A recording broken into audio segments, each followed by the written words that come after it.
Pessoal, boa tarde a todos. Uma satisfação enorme aqui, a sala cheia de alunos, ex-alunos aqui presentes, para a palestra do Emílio. Eu quero só fazer algumas observações antes, tá? Antes de passar para o professor Rubem, né? Eu quero informar o pessoal que está fazendo a disciplina de projeto de controle preditivo. Nós vamos ter essa primeira etapa aí, uma fala do Emílio. Então, só para te sintonizar, Emílio, eu estou dando uma disciplina agora na pós-graduação, que é justamente a abordagem dela é a parte de controle preditivo. E aí eu aproveitei essa deixa da sua palestra e falei, não, traz para a minha aula que a gente, alguma disso aí, o pessoal pode aproveitar bastante, né, alguma dessas informações que você vai passar. Então, só para dar esse aviso para a turma, depois da palestra, nós vamos ter a aula normal, tá? Quero também agradecer ao PET por essa iniciativa de trazer, por isso eu estou pegando aí uma iniciativa do PET, aproveitando para a minha disciplina, tá? Então, Emílio, satisfação em revê-lo, tá? E eu vou passar para o Rubem fazer os trâmites aí para conduzir a sua palestra, tá? Fiquem à vontade. Bom, eu não sei se isso é obrigatório, Rubem, em termos legais, mas informar a todos que a palestra está sendo gravada, tá bom? Obrigado. A gente que agradece ao professor Edson por aceitar essa parceria, né?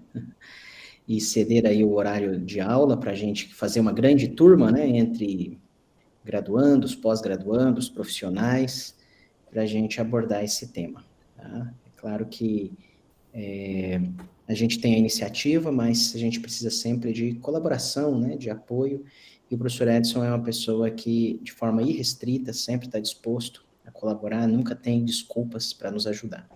Então, muito obrigado. Agradecer ao Emílio, e formalmente, para nós darmos início à palestra, eu vou convidar oficialmente o PET. Algumas pessoas talvez não conheçam o PET, né? Aqui, então o Nicolas é um dos alunos do PET, e eu vou passar a palavra a ele nesse instante, para ele dizer mais ou menos o que é o PET, o que é essa iniciativa, apresentar o Emílio e passar a palavra ao Emílio. Obrigado a todos presentes. Então, boa tarde, professores, boa tarde, Emílio, boa tarde, pessoal que está aí assistindo. Eu sou o Nicolas, do PET Engenharia Elétrica UFMS, e basicamente o PET ele se trata de um projeto onde nós fazemos a pesquisa, a extensão e o ensino, e essa palestra ela tem como intuito, que nem os professores citaram, pegar tanto alunos de graduação quanto de pós-graduação para apresentar esse assunto moderno e que está sendo muito conversado, que é para apresentar uma nova forma de realizar o controle. Essa palestra ela será ministrada pelo Emílio. Ele é um engenheiro eletricista que se formou na Universidade Federal de Mato Grosso do Sul. Ele adquiriu o título de mestre em Sistemas e Controle pelo Instituto Tecnológico da Aeronáutica. E atualmente ele é aluno do doutorado em Controle Automático na Escola Politécnica Federal de Lausanne, acho que eu estou falando certo, na Suíça. Os seus interesses se encontram na interseção entre a aprendizado de máquinas e a teoria de controle, com ênfase em aprendizado seguro. A sua apresentação hoje abordará os conceitos de otimização moderna dos processos, apresentando sua experiência com esse conceito e também dando uma abordagem mais prática para eles. Então, eu passo a palavra para o Emílio. Só antes uma perguntinha, Emílio. Você prefere que as perguntas sejam feitas no final da palestra e eu vou permitindo o pessoal fazer as perguntas, ou se o pessoal tiver as perguntas no meio da palestra, eu posso ir falando, pegando as perguntas deles e passando para você? O que você prefere? Ô, Nicolas, eu prefiro que seja durante a palestra. Beleza, então quem tiver alguma dúvida, no caso, levanta a mão que daí eu peço para o Emílio responder a pergunta, ok? Obrigado. Podem tanto mandar no chat que eu leia a pergunta, ou se quiserem, daí vocês abrem o microfone depois de levantar a mão. Então, muito obrigado, Emílio. Se quiser começar. Beleza. Então, pessoal, vocês podem a qualquer momento se desmutar e falar em voz alta, se vocês tiverem alguma dúvida, fazer a pergunta, e eu encorajo vocês a fazer exatamente isso, tá? Então não deixa para o final, porque às vezes a gente esquece da pergunta, então vocês podem me interromper no meio, não tem problema nenhum. Se vocês não quiserem se desmutar, vocês podem escrever no chat, mas eu não vou estar acompanhando o chat, então eu peço que o Nicolas daí leia as perguntas, tá? Ok, então a palestra de hoje vai ser uma palestra breve, até breve, entre 1 hora e 1 hora e pouquinho, e a ideia foi dar uma introdução à teoria de otimização. Eu vou compartilhar, já vou compartilhar minha tela agora mesmo.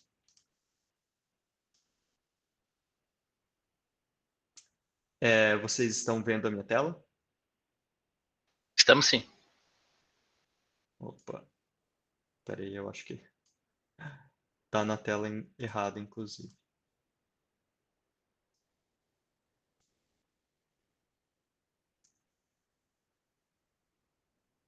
Pronto. Estão vendo ela? Ah, agora a apresentação está Tá. aparecendo. Ok, perfeito. Então, a ideia é dar uma introdução à teoria de otimização, que vem a ser otimização, porque ela é importante, quais são os diversos ramos da teoria de otimização e qual é a motivação por trás disso. É porque o professor Edson ministra a disciplina de controle preditivo, o controle preditivo é importante hoje em dia, e o meu doutorado também é em controle preditivo, mas não se pode falar de controle preditivo sem se falar, em otimização, sem compreender quais são os conceitos envolvidos. Então, eu decidi quebrar a então palestra grande em duas menores. Uma, que é a que a gente vai ter hoje, a Gentle Introduction to Optimization. E aí depois eu vou ministrar uma, também provavelmente de 1 hora e pouco, sobre controle preditivo. Tá bom? Então, hoje a gente não vai falar de controle preditivo, só de otimização. Ok, vamos lá então. Bem, eu sou aluno de doutorado aqui na EPFL, e a EPFL é uma universidade na Suíça, que fica na parte francesa da Suíça. Então, essa é uma foto do campus, aqui é o nosso logo, aqui está a Suíça, e nessa estrelinha vermelha é onde a EPFL fica, mais ou menos ali no centro-oeste do país, tá? A Suíça é um país bem pequenininho, então cabem aí umas quantas Suíças dentro de um Brasil, né? Então é um país bem pequenininho aqui, encravado no meio da Europa, circundado aí pela França, Alemanha, Áustria, Itália. E aí aqui no meio a gente tem a Suíça e ela recebe influências culturais aí dos vários países. Tanto que na parte onde eu moro, a gente fala francês, mas se você for um pouco mais a leste, se fala alemão, e se você for um pouco mais para o sul, se fala italiano. Então é um país trilingüe, tá? Só a título de curiosidade mesmo. O meu laboratório é o Laboratório de Controle Automático na EPFL. O professor responsável pelo laboratório, nós temos 3 professores, mas o professor responsável pelo meu grupo é o professor Colin Neil Jones. E quais são as nossas áreas de atuação? O que a gente faz no nosso dia a dia? As áreas de aplicação das nossas teorias são principalmente em controle térmico de edifícios, um controle moderno que olha para tenta abordar esse problema de controle térmico por várias frentes diferentes. Então, nós temos, por exemplo, aqui esse prédio no nosso campus. Isso daqui é uma foto de uma parte do nosso campus. Esse prédio se chama Polydome e ele é uma sala vocês veem aqui à direita, uma sala de conferências, um espaço único grande. É uma sala de aulas também, às vezes os alunos têm provas lá dentro. E a temperatura, como faz muito frio na Suíça no inverno e faz calor também durante o verão, a temperatura dentro dessa sala ela precisa ser controlada para atingir um conforto térmico.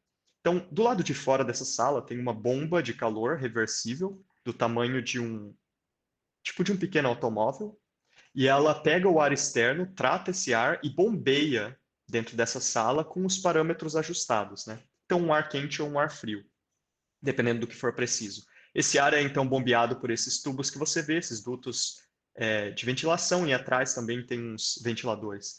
Então, a gente faz controle, por exemplo, da temperatura dentro do Polydome.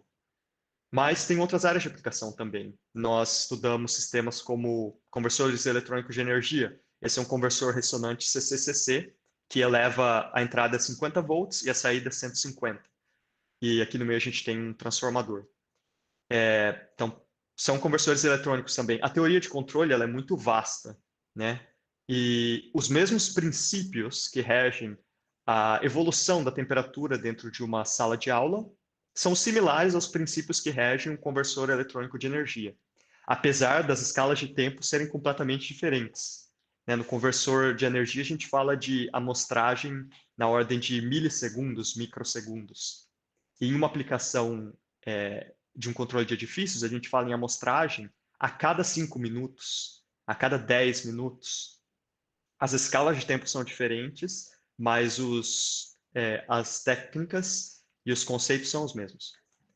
Além disso, além das áreas de aplicação, claro que como é doutorado, tem muita matemática envolvida. Então, a gente passa uma boa parte do nosso tempo se debruçando em cima da matemática e tentando formular novas teorias. Então, isso é o que a gente faz no nosso laboratório. Pois bem, uma boa parte dessa teoria é sobre otimização. De fato, o nosso grupo ele é muito vasto, os estudantes vêm com diversos backgrounds. Alguns são engenheiros aeronáuticos, outros são engenheiros eletricistas, outros são engenheiros mecânicos, mas tem uma língua que une a gente, que é a língua dos sistemas dinâmicos, sim, mas principalmente a língua da otimização. Então, o nosso pão do dia a dia, as nossas conversas, nas nossas reuniões de grupo, muitas vezes acaba sendo sobre otimização. E é exatamente sobre isso que a gente vai falar hoje. Eu não vou começar com um monte de teoria, eu vou começar com um exemplo bem prático para vocês entenderem de maneira intuitiva o que é a otimização. Então, tenta imaginar o seguinte: você acordou hoje às 8 horas da manhã e você tem 3 provas amanhã. Você tem uma prova de cálculo 3, uma de álgebra e uma de análise de circuitos. E aí você acabou de acordar e pensa assim, eu acho que eu vou conseguir estudar 10 horas hoje. Então você tem 10 horas para estudar para 3 provas, tá? Estudar cálculo, que é mais difícil, a cada meia hora que você estuda cálculo, você aumenta as chances de você passar em 8%. A cada 30 minutos que você estuda álgebra, você aumenta as chances de passar em 10% e circuitos em 15%. Só que tem uma coisa a mais que você tem que respeitar. Você não consegue estudar matemática por mais de 6 horas num dia, senão os teus neurônios queimam. Tá? Então você tem essa restrição a respeitar. A pergunta é, dado que você só tem 10 horas para estudar e as provas são amanhã, como que você vai gastar as suas 10 horas para maximizar as chances de você passar nas provas? Uma pergunta bem pertinente que eu tenho certeza que vocês já se fizeram na vida acadêmica de vocês. Assim como eu fiz também durante a graduação e a pós-graduação. Então, isso é otimização. Mas eu vou dar um outro exemplo, se esse exemplo não foi apelativo o suficiente. Você agora é um político e você quer que a tua propaganda política do teu partido, mais especificamente a tua, seja vista por 1,5 milhão de pessoas. Por quê? Porque isso provavelmente vai garantir a tua reeleição, tá bom? E aí você tem o teu assessor de campanha chega para você com a seguinte tabela.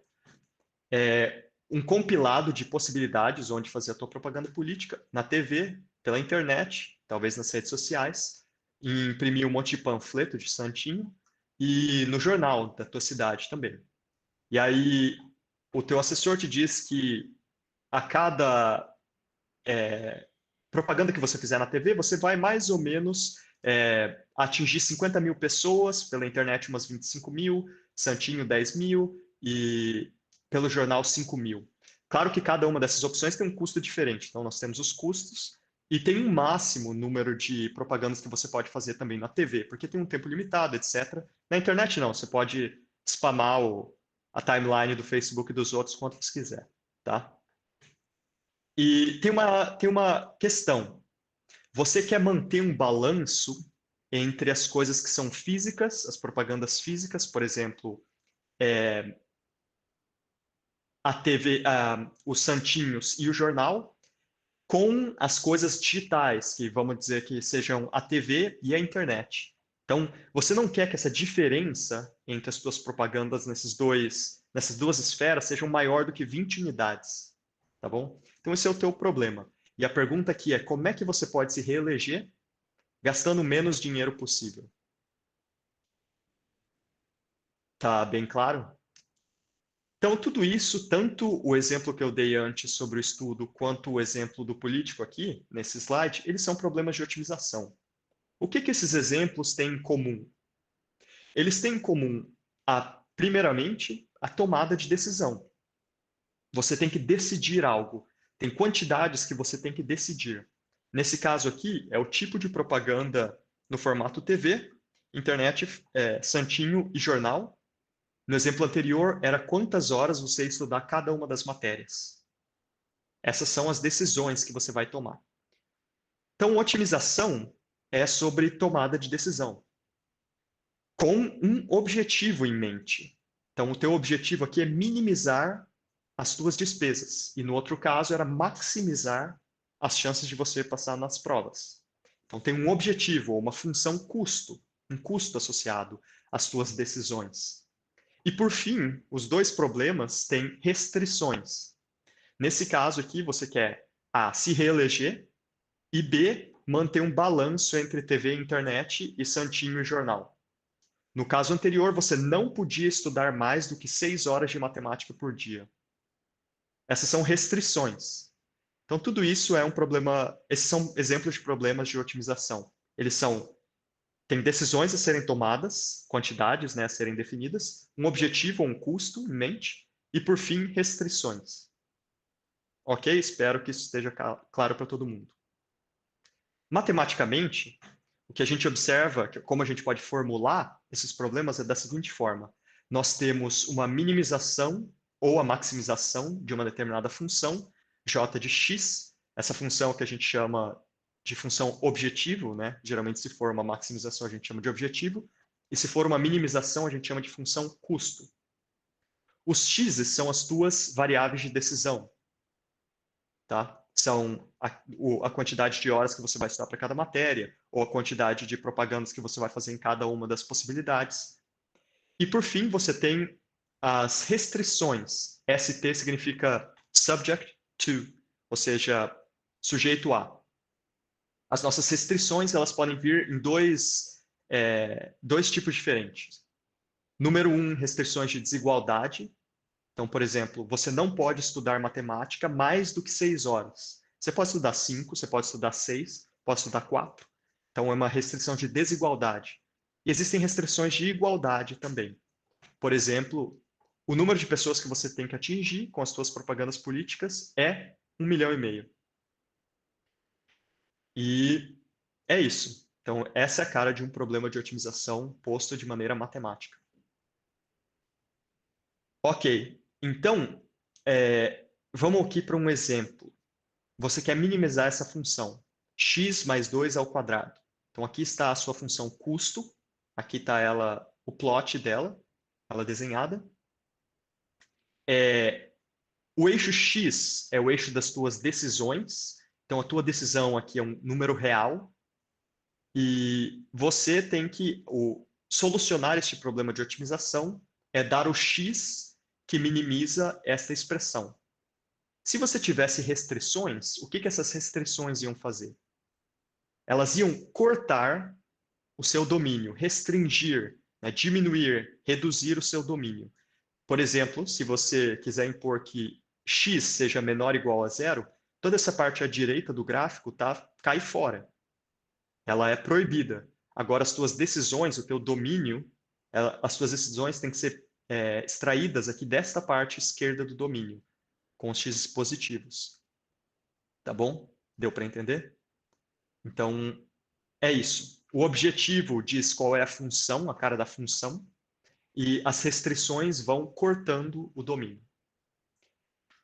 Aqui um pouco de terminologia, nós dizemos que x estrela igual a -2, que é exatamente esse ponto aqui, é o otimizador, ou a solução ótima para esse problema de otimização. Por quê? Porque ele minimiza o custo. Se você colocar -2 aqui, dá -2 mais 2, 0, 0 ao quadrado, 0, é o mínimo dessa função.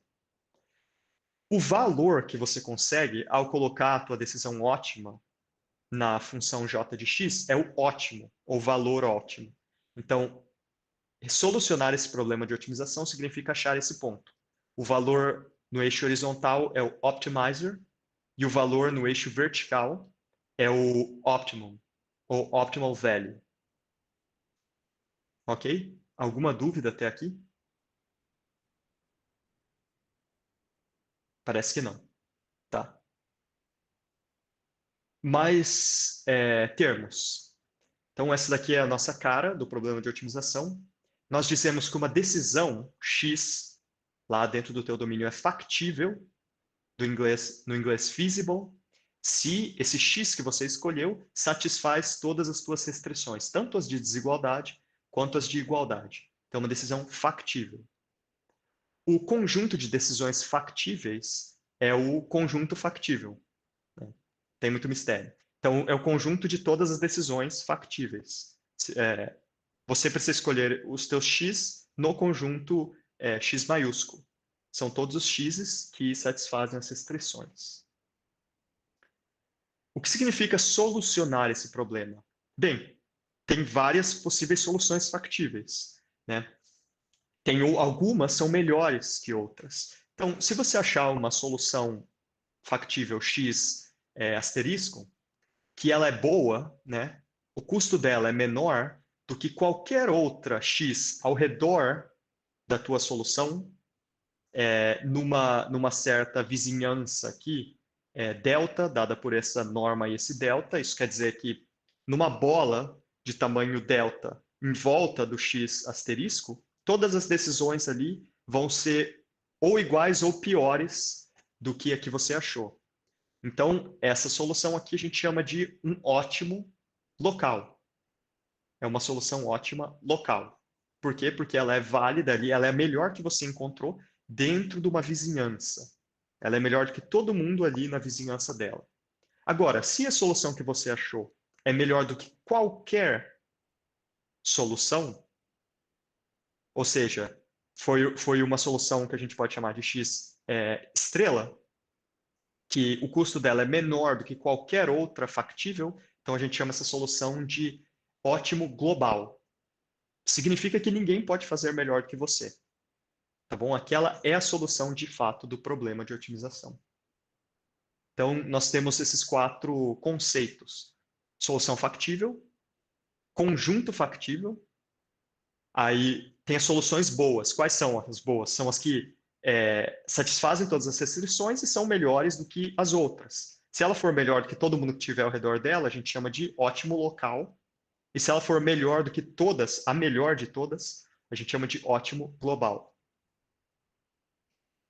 Ok. Então vamos dar uma olhada em 2 exemplos aqui. O problema de otimização à esquerda. Minimizar x². Aí você, mínimo de x² é 0, né? Mas vamos olhar as restrições desse problema.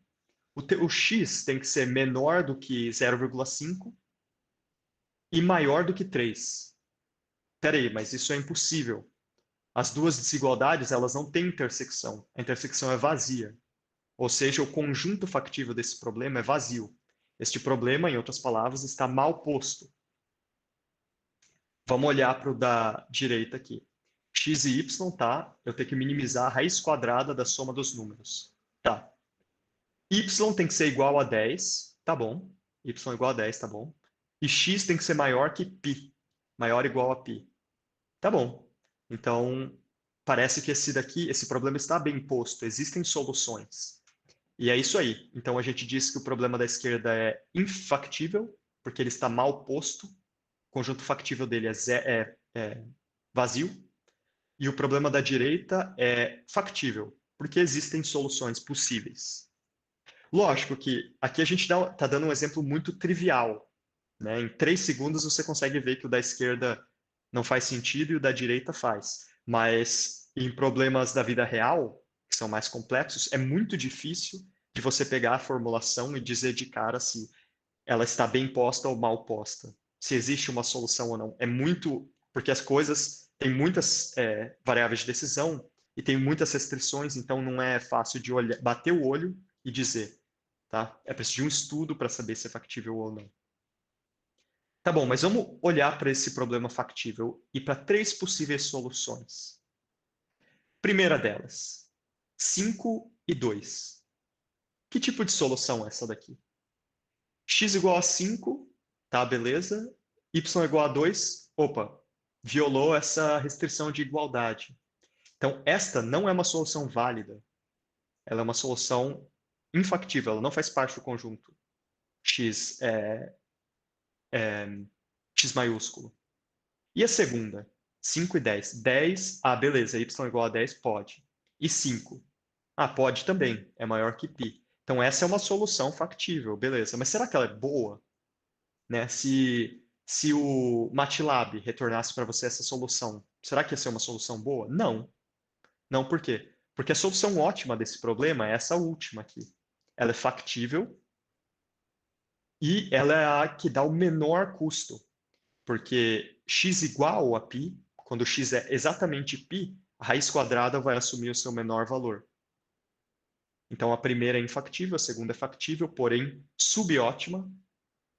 E a terceira é a solução, é o ótimo global deste problema. Tudo claro até agora?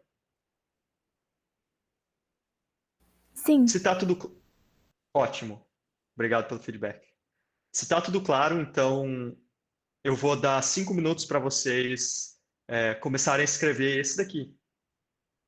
Então escrevam aí, quebrem a cabeça durante 5 minutos nesse problema aqui.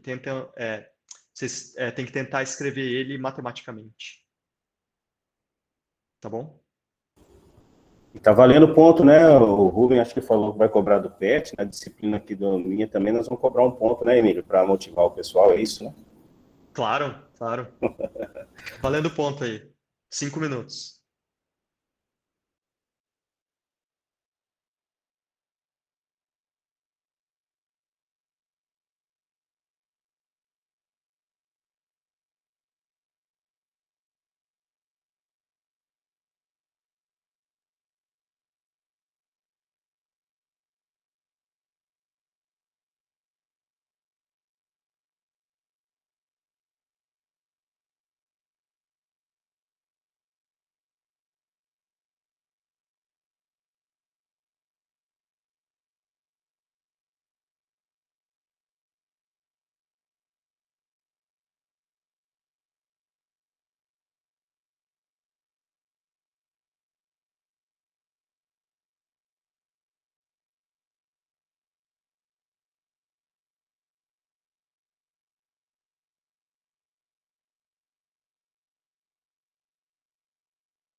Ok, não passaram 5 minutos ainda, mas vamos lá. Existem várias maneiras de escrever formalmente o mesmo problema, mas... Então, eu vou mostrar só uma das possibilidades, tá bom? Então, quais são as nossas variáveis de decisão aqui? Elas são o tempo que você vai estudar cada uma das matérias. Então, a gente pode chamar de H1, H2 e H3 o tempo, o número de horas que você vai estudar cálculo, álgebra e análise de circuitos. Então, são 3 variáveis de decisão. Nós temos que o tempo tem que ser positivo e a soma deles tem que ser necessariamente... Bem, pode ser menor ou igual a 10, mas provavelmente você tem que saturar o número de horas para maximizar o tempo de a chance de passar, né? Então, eu escrevi aqui H1 mais H2 mais H3 igual a 10. Você não pode estudar H1 e H2 por mais de 6 horas. Isso é essa nossa restrição. E, finalmente, para a nossa função objetivo, H1, que é o número de horas de cálculo, ele vai aumentar o percentual, a chance de passar de cálculo, em 2 vezes 0,08, porque é 30 minutos, né? 2 vezes 0,1 e 2 vezes 0,15. Então, a gente quer maximizar a soma das chances de passar em cada uma das matérias. Tá claro? Beleza. Provavelmente vocês devem ter conseguido chegar, né, nessa solução, ou mais ou menos estavam no caminho certo. Ok, beleza, então. A gente pode reescrever esse problema anterior. Então, vamos voltar aqui, olha só. As coisas têm que ser positivas, a soma tem que dar 10, H1 mais H2 tem que ser menor ou igual a 6, e essa é a nossa função objetiva. A gente pode reescrever isso de uma maneira mais compacta, que é como a gente geralmente faz na área, tá? No domínio de otimização. Como seria isso? Dessa forma aqui. Essa é uma das formas. Então, H é o nosso vetor de horas de estudo. A transposto H, sendo que A, essa constante aqui, é a nossa função objetivo, certo? Porque A transposto H é 0,16 vezes H1, é o produto interno, né? O produto escalar entre esses dois vetores. 0,2 vezes H2 mais 0,3 vezes H3. Então, isso é o nosso objetivo. Só escrito de uma forma mais compacta. Os Hs têm que ser todos maiores que zero. Produto interno entre B e H tem que dar 10. Então, 1. Então, é H1 mais H2 mais H3 igual a 10. E C transposto H menor ou igual a 6, onde C só vai selecionar H1 e H2. Ó, H1 mais H2 menor ou igual a 6. Essa é a terceira restrição aqui de desigualdade. Então, essa é uma forma compacta de escrever o nosso problema de otimização das horas de estudo. Bem, uma vez que você escreveu o problema, você naturalmente quer solucionar ele. Você quer saber quantas horas você tem que estudar, certo? Você quer a solução ótima, possivelmente. Então, como resolver um problema de otimização, então? Bem, o que você pode fazer é usar uma toolbox para isso. Por exemplo, a toolbox YAWMIP, que foi desenvolvida por esse sueco, e ela é bem popular. Então, tem 9.224 citações. Ela é uma toolbox que foi escrita para o MATLAB. Você entra no site, baixa o YAWMIP, instala o YAWMIP, e aí você pode escrever esse problema de otimização de uma forma muito simples. De fato, com 7 linhas de MATLAB, você consegue resolver esse problema. Uma é definindo a variável de otimização, então essa é a sintaxe. SDPVAR 3.1 significa que é uma matriz de 3 linhas e uma coluna, ou seja, um vetor de 3 posições. Aqui A, B e C. O custo é A transposto H. E as restrições são essas 3 aqui. Então, eu só transcrevi elas aqui. Viu como fica bem fácil e compacto de escrever em MATLAB? E aí, por fim, você chama a função optimize, e aí você passa as restrições e o custo, e ele vai achar a solução para você. O H ótimo. A quantidade de horas que você precisa estudar cada uma das matérias. Alguma dúvida? Emílio, Uhum. tem uma função também que se chama limprog no MATLAB, que ela resolve essa função linear também. Não sei se você já ouviu dizer já. Ah, sim, sim. Limprog. a Leanprog pode ser que ela seja também uma interface parecida, né? E talvez, no fundo, o que a Leanprog está fazendo e o YAWMIP é, inclusive, chamar o mesmo solver. Talvez. Porque, assim, o YAWMIP também, ele é só o que a gente chama de um parser. Então, ele está só fazendo Ele está só ali para deixar a sintaxe, a interface mais fácil com o usuário. Mas ele não resolve o problema realmente, propriamente dito. Ele repassa esse problema já processado para os solvers, que são mais de baixo nível, e aí eles retornam a solução, aí o YAWMIP retorna para você. Mas então pode ser até que o Leanprog e o YAWMIP, nesse caso, eles estariam, sabe, recorrendo ao mesmo solver.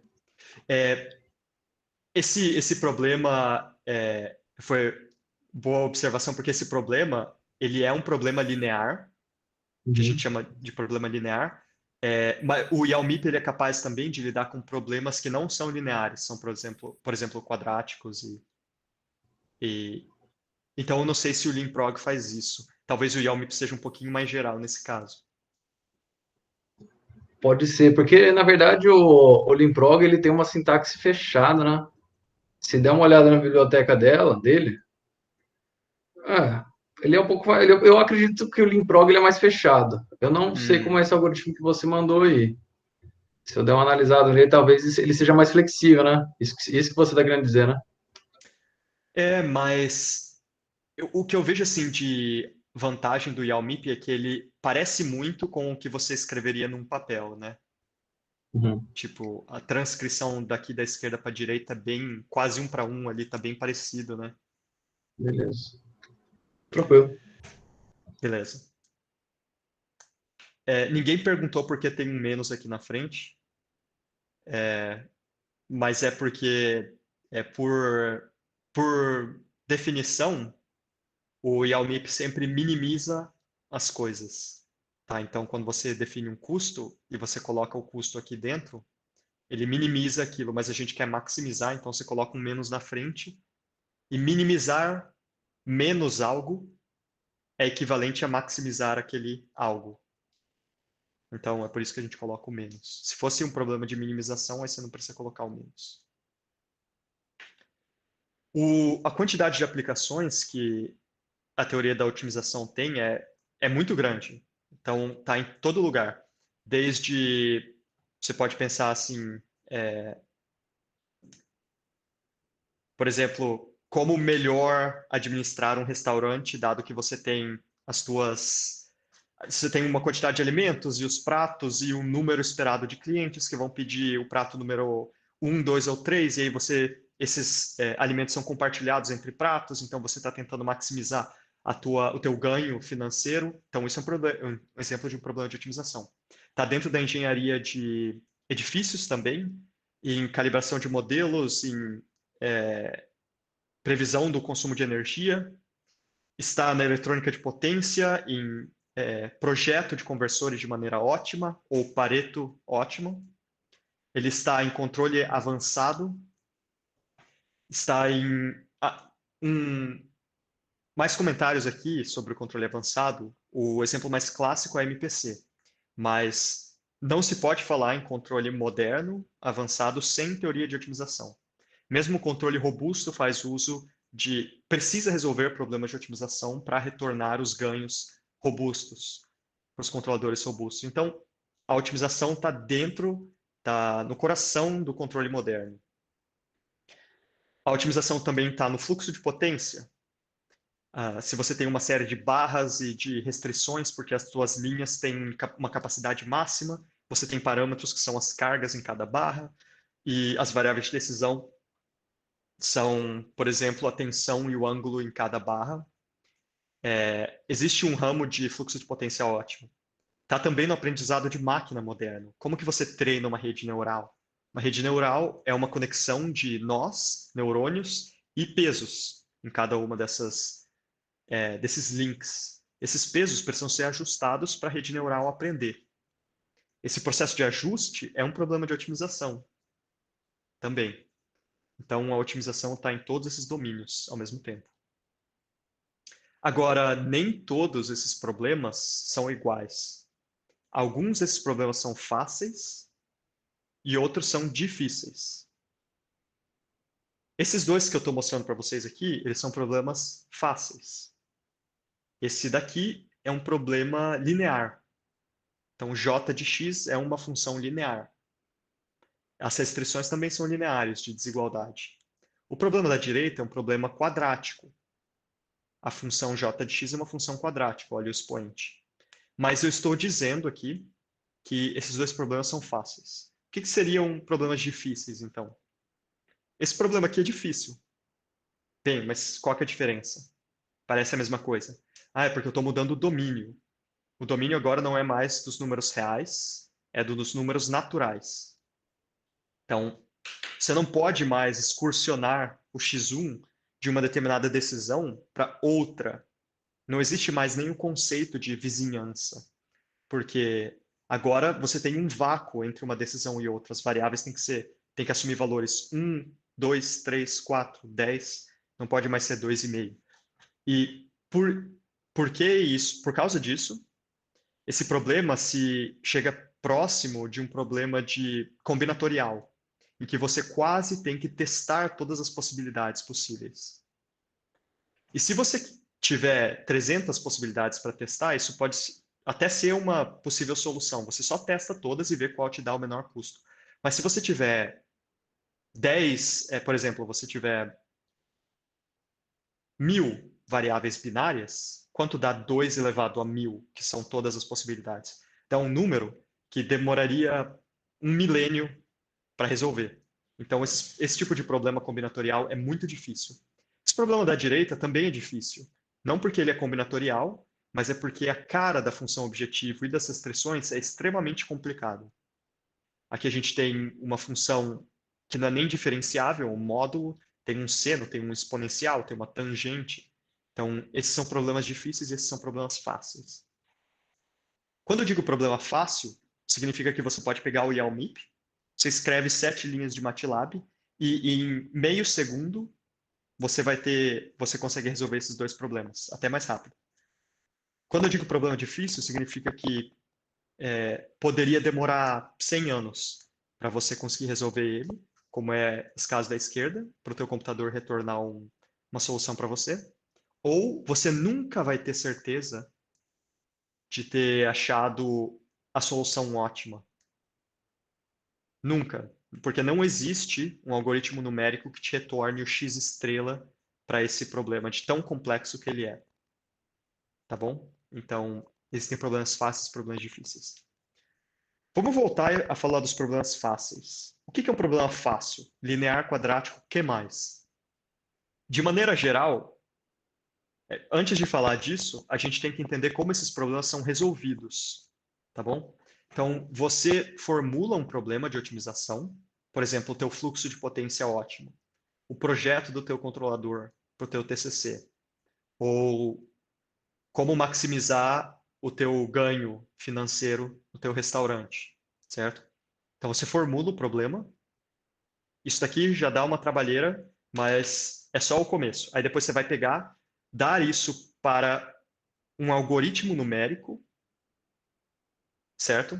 Que vai tentar resolver esse problema para você e retornar soluções. Provavelmente elas vão ser soluções locais, que são boas, mas não são a melhor. E em casos especiais, eles conseguem te tornar a melhor solução possível. Tá? Para a gente entender o que são problemas difíceis e o que são problemas fáceis, a gente tem que abrir essa caixa preta e entender como os problemas são resolvidos. Mas eu já posso dizer de cara que os problemas fáceis são os problemas que a gente chama de convexos. O que é a convexidade? A imagem mental que você tem que ter de convexidade é essa da esquerda. É uma curva. É uma função que tem uma curvatura positiva. Certo? Então, isso é convexo. Tá? Por que a convexidade é tão boa assim? Bem, primeiro é porque se o teu custo, a tua função objetivo, for uma função convexa, só tem um mínimo. É esse daqui. Não tem dois. Só tem um cara que ele é o mínimo dos mínimos. Ele é solução ótima. Não existem soluções ótimas locais. Sempre vai ter só um cara aqui embaixo. E tudo está apontando para aquela solução ótima. Como assim? Vamos supor que o teu algoritmo, a tua caixa preta, começa chutando uma certa decisão. Vamos supor que seja essa daqui. Olha a curvatura da tua função objetivo. Por meio do gradiente, então você calcula o gradiente do teu objetivo. O gradiente nesse teu ponto atual vai apontar, aliás, o negativo do gradiente vai apontar para baixo. E aí você pode dar um passo naquela direção. Se você der um passo naquela direção, você tem certeza absoluta que você vai melhorar. Você está indo em direção ao mínimo global. Aí quando você chegar aqui, o algoritmo numérico vai pegar e de novo na direção do descer o gradiente. Ele vai vir para cá e vai repetir esse processo. Se você escolher esse parâmetro aqui de maneira inteligente, o que vai acontecer é que eventualmente você vai convergir para o mínimo dessa função convexa. Se fosse uma função de duas variáveis, aí acontece isso daqui que está na direita.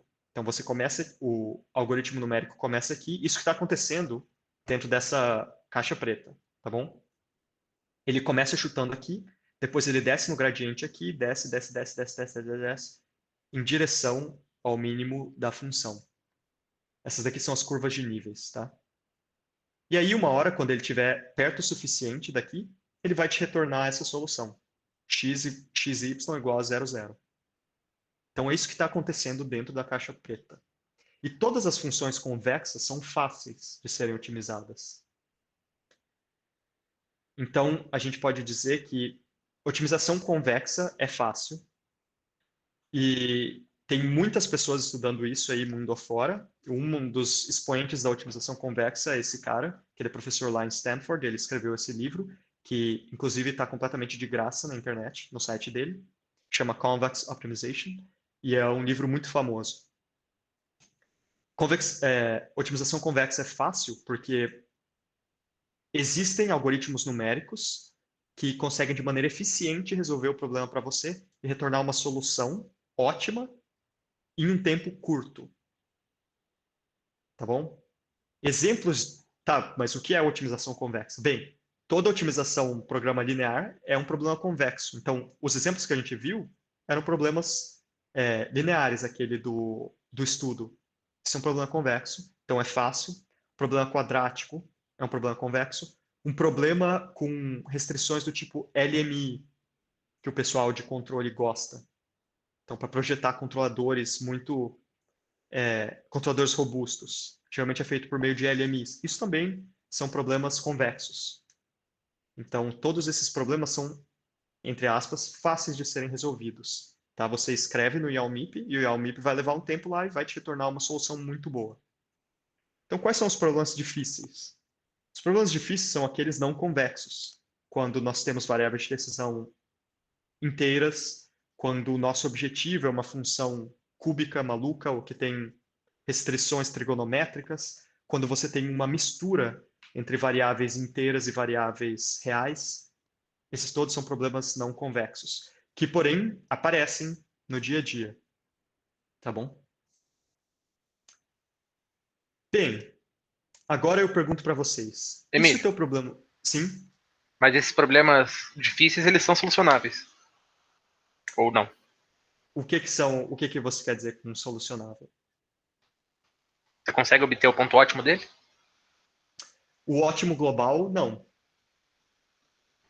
Você geralmente se acontenta com um ótimo local. Uma solução, uma decisão que é boa, é melhor do que algumas outras, ou seja, você percebe que tem decisões ruins e você está melhor do que algumas, mas você não sabe se é a melhor de todas. Talvez se você gastasse mais 100 anos lá o teu computador rodando mais 100 anos, ele ia achar uma solução muito melhor, mas você nunca vai saber. Entendi. Entendeu? Esse que é o drama. Então, é isso que eu estou mostrando nesse slide aqui. Se a tua formulação for complicada, porque provavelmente projetar de maneira ótima um conversor, provavelmente não vai ser um problema convexo. Ou rodar um fluxo de potência ótimo, não vai ser um problema convexo. Então, quando a tua superfície de otimização não é convexa, ela tem essa cara aqui, ó. Você vai, o teu computador, ele vai tentar por meio da descida do gradiente, o que a gente chama de gradient descent, ou esse é o algoritmo mais clássico, né? Mas tem outras formas e outras variações mais modernas e complexas. Mas ele vai começar aqui, por exemplo. Aí ele vai descer o gradiente, lá vai levar uns 10 segundos e vai chegar aqui, no que a gente chama dessa bacia de atração. Aí ele vai parar aqui embaixo e vai falar, pô, já tá bom, eu vou retornar essa solução aqui, porque eu já gastei 10 minutos rodando, ou eu já rodei 10.000 iterações, então eu vou parar. Mas você nunca vai saber se aqui do lado tinha um vale mais profundo, uma solução muito melhor. Tá? A mesma coisa aqui, a mesma coisa aqui. Por exemplo, aqui, essa imagem ilustra a dependência com relação ao ponto de inicialização. Esses algoritmos têm, às vezes, são inicializados de maneira aleatória. Então, se você começar aqui, você vai descer para esse vale aqui. E aí vai parar. Agora, se você tivesse começado em outro lugar, você ia descer para outro vale. Entenderam? Então, quando o problema não é convexo, tudo pode acontecer. Depende de quanto tempo você rodar, você der para o algoritmo de solução, depende da tua condição inicial, depende da tua semente aleatória do MATLAB, depende dos teus parâmetros, da tua caixa preta, se você quiser ir lá e mexer neles. Então, quando o problema não é convexo, essas coisas acontecem. Eu estou mostrando aqui exemplos que ainda são bonitinhos, tá? E que a gente pode visualizar. Agora, na prática, o espaço, o teu domínio é tão multidimensional, se você tiver, por exemplo, 10, teu domínio for R10, que você não consegue nem visualizar. Não tem como visualizar, não tem como plotar a superfície. Então você nunca vai saber se você está num lugar bom ou ruim.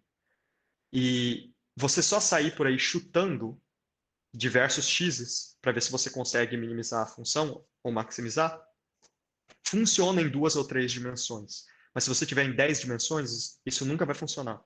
Porque você ia precisar de, sei lá, uma centena de anos para conseguir achar uma decisão boa. E esses exemplos que eu estou dando ainda são exemplos bonitinhos. E se você tivesse uma série de mínimos assim, ó? Se você começar aqui, talvez você vai conseguir vir para cá, mas olha o tamanho desse pico à direita. O algoritmo, a caixa preta, ele vai, talvez até tente subir um pouco aqui nessa montanha antes de descobrir que tem um mínimo melhor. Mas são muitas, o que a gente chama de local traps, né? São armadilhas. E aí um algoritmo que vai descendo o gradiente, ele vai ficar preso ali nesses mínimos locais e nunca vai chegar aqui no mínimo global. Tá bom? Isso ainda está bonito. Imagina se a tua superfície fosse algo assim. Essa função chama função de Ackley. Tá? Aqui é cheio de mínimos locais. Se você rodar uma descida do gradiente, você nunca vai conseguir chegar aqui no ponto ótimo. Tá? E aqui a gente ainda está em 2 dimensões. As pessoas treinam redes neurais, o que elas estão fazendo é otimizar em um espaço de dimensão 300, dimensão 600. Esses espaços são altamente não convexos e complicados. A geografia dessas funções são muito peculiares. Aqui eu vou mostrar para vocês agora uma projeção dessa geografia de uma rede neural, da otimização de uma rede neural, em um espaço de dimensão menor para a gente poder observar. Então é extremamente caótico, né? Tem regiões em que você percebe que tem pequenas mudanças assim rápidas, tem outras que parecem que são mais suaves e tem outras que tem vales e picos que aparecem do nada, tem outros lugares que parece que vão mais rápido. Otimizar nessa situação é muito mais desafiador, tá bom? E na prática, quando o problema é não convexo e muito cabeludo, esse tipo de coisa assim com a qual você se depara. Ótimo, então espero que vocês tenham entendido essa parte. A gente está abrindo, vamos voltar aqui, ó. Antes a gente estava falando de formulações. Agora a gente está abrindo a caixa preta para ver o que está rolando dentro da caixa preta. O algoritmo numérico vai lidar com tudo isso para você, tá? Então, você não vai precisar fazer na mão e testar as coisas. Se você quiser, tudo bem, mas ele vai fazer isso para você. Então, a gente está abrindo a caixa preta só para entender o que está acontecendo, porque se a solução que você receber do teu solver for ruim, você tem que ter uma ideia do que está acontecendo lá dentro para poder ir mudar as configurações do solver, tá? Para tentar usar um pouco do teu conhecimento do problema para fazer ele descer mais rápido ou subir para uma solução melhor. Tá bem? É isso. Ótimo. Dúvidas até aqui?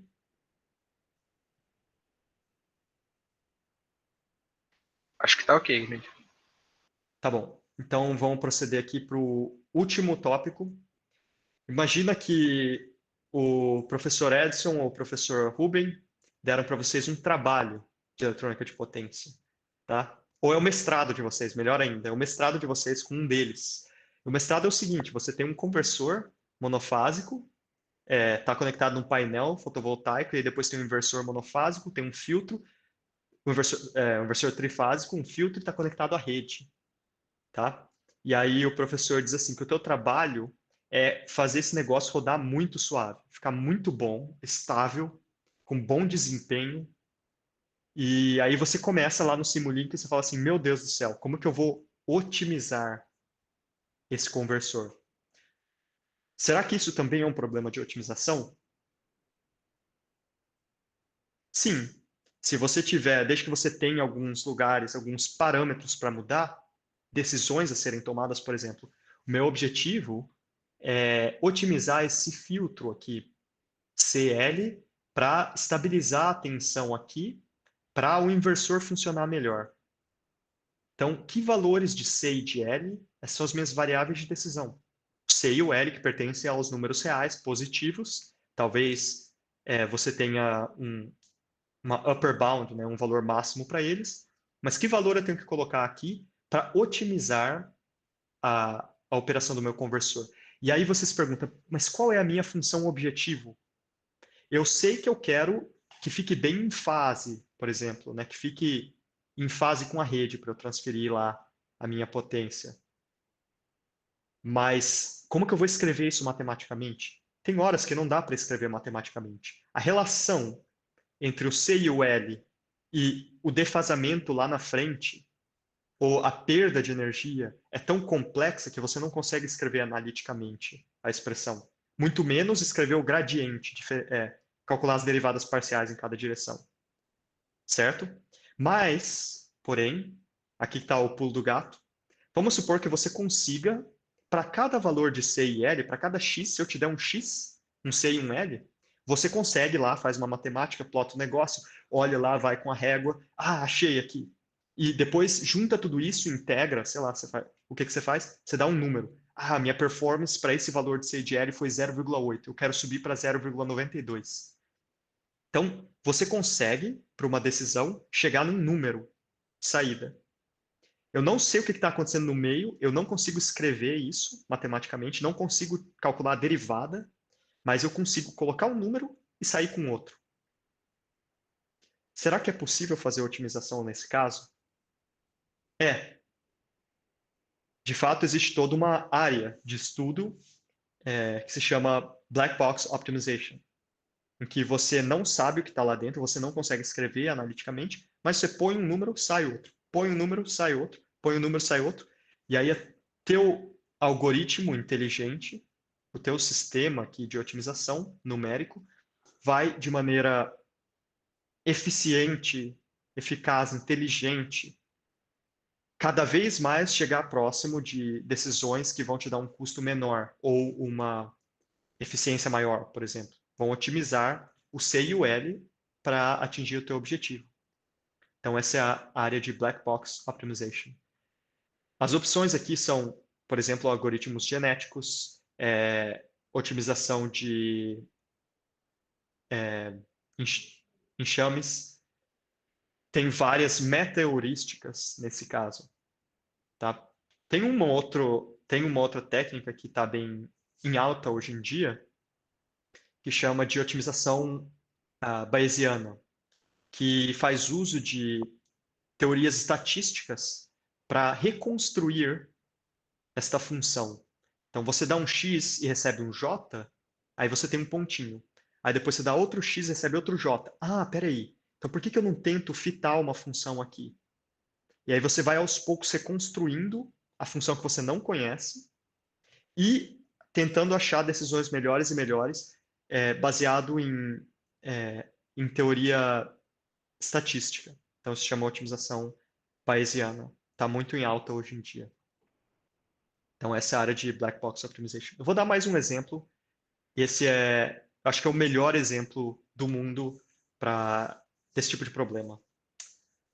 Vamos supor que você seja um engenheiro numa companhia de petróleo, e aí você tem X e Y, que é um vasto campo, tá? E você vai furar uns poços. E para cada lugar que você fura, você consegue extrair um tanto de petróleo de lá. Só que você não quer sair furando o poço, porque isso envolve maquinário, tempo, dinheiro, e se você começar a furar um monte de poço à torta e à direita, o teu chefe não vai ficar contente com você. Ele quer ir direto onde tem mais petróleo. Então, isso não é exatamente um problema de otimização de caixa preta. Você escolhe a tua decisão, então aqui, escolher o x e o y, e aí você observa o valor da função, a quantidade de petróleo que saiu de lá. Aí você fala, pô, eu acho que é mais para lá. Aí você fura, e aí não. Ah, então é mais para cá, então deve ser para lá. Você, indiretamente, poderia tentar reconstruir essa superfície de petróleo que você não observa diretamente. Certo? Então isso é a otimização caixa preta. Outro exemplo. Isso daqui é a otimização caixa preta para otimizar 2 parâmetros do controlador de um drone, um quadrirotor. Vou rodar aqui o vídeo. Então, foi um pessoal lá da Universidade de Toronto com um pessoal aqui da Suíça, da ETH. Então, eles vão o drone da esquerda para a direita, mas o controlador está mal sintonizado. Então, você vê que ele oscila ao redor do ponto verde ali, né? E olha a reconstrução sendo feita passo a passo por meio dessa técnica de otimização bayesiana. São vários experimentos, e em cada experimento você ganha um pouco mais de informação. E o teu algoritmo pode escolher explorar mais o espaço, ele pode tentar um conjunto de ganhos só para ver o que acontece ali nessa região aqui que não foi explorada ainda. Ou ele pode fazer o uso do que ele já sabe para escolher uma decisão melhor. Esse é o que eles chamam de Exploration Exploitation Dilemma. Então, o algoritmo de otimização, às vezes, tem que escolher entre explorar ou fazer uso do que ele já sabe. Viram aqui a diferença entre o controlador inicial e o controlador final?